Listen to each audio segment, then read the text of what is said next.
नमस्कार छात्रों, इस वीडियो में हम जानेंगे कि पंचमी विभक्ति का विशेष रूप से प्रयोग कहाँ-कहाँ होता है, यानी उपपद विभक्ति उसकी कौन-कौन सी हैं।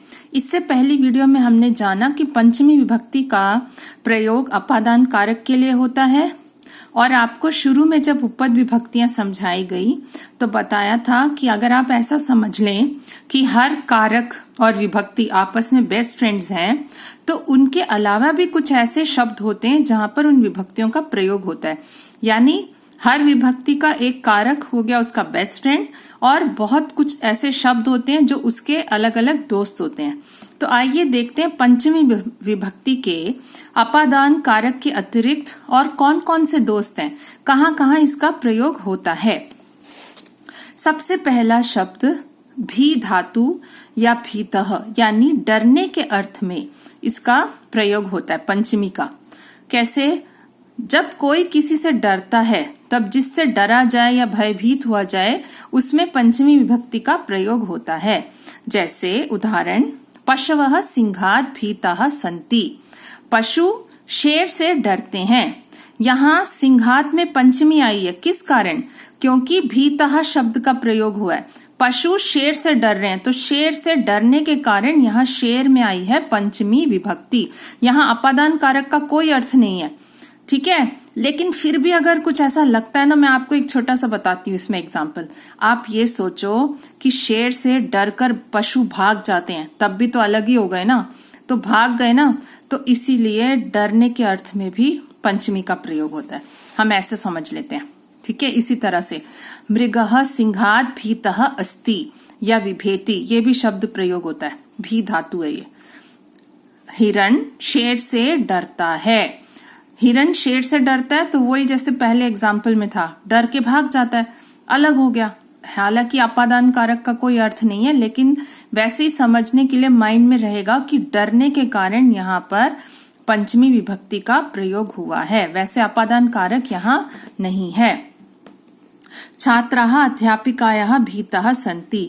छात्र अध्यापिका से डरते हैं, तो यहाँ पर अध्यापिकायाः में पंचमी आई है भीतः डर शब्द के कारण। अद्य संसारः कोरोना रोगात् भीतः अस्ति। ये तो एग्जाम्पल इस समय आपको बिल्कुल याद रहेगा। कोरोना बीमारी के कारण आज सारा संसार भयभीत है। किससे भयभीत है? कोरोना रोग से। तो रोग, कौन सा रोग? कोरोना रोग से। तो यहाँ पे आ गई पंचमी विभक्ति। यहाँ अपादान का कोई अर्थ नहीं है। तो ये हो गया उसका पहला दोस्त, कारक अपादान के अलावा।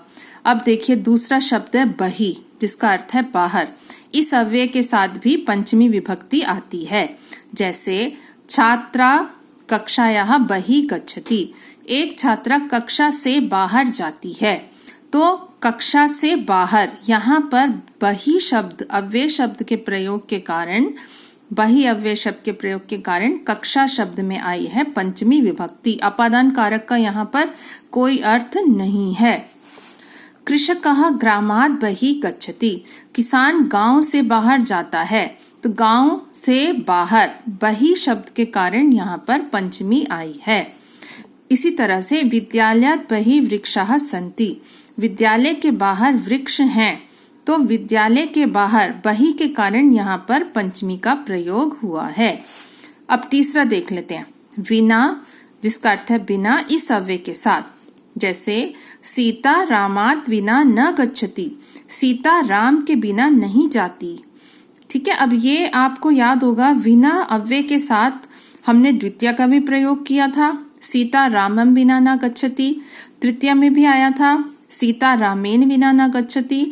अब हम पंचमी में भी इसका प्रयोग कर सकते हैं, यानी विना के साथ आप द्वितीय, तृतीय, पंचमी कोई भी विभक्ति यूज कर सकते हैं। तो अगर हम देखें समरी, वैसे तो और भी एक आधा शब्द हैं पंचमी विभक्ति के, लेकिन यही जो है आप इतना समझ लें तो आपके लिए पर्याप्त है, ठीक है। तो आप अगर समरी में देखें पंचमी विभक्ति कहाँ-कहाँ प्रयुक्त होती है, इसके मतलब कौन कौन से दोस्त हैं। इसका बेस्ट फ्रेंड है अपादान कारक, ठीक है। और दूसरा दोस्त है भीतः, डरने के योग में प्रयुक्त होता है। तीसरा दोस्त है इसका बहि, एग्जिट, बाहर, ठीक है, इस अव्यय के साथ। फिर विना, इस अर्थ में। तो इन 4 जगहों पर पंचमी का प्रयोग होता है, अपादान कारक, बेस्ट फ्रेंड और ये 3 शब्दों के साथ। तो ये हो गया आपका टोटल में पंचमी विभक्ति का प्रयोग। आशा है आपको ये पूरा समझ में आ गया होगा। इसी वीडियो की डिस्क्रिप्शन में ये नोट्स आपको मिल जाएंगे। फिर हम दूसरी षष्ठी विभक्ति के साथ आगे मिलेंगे। धन्यवाद।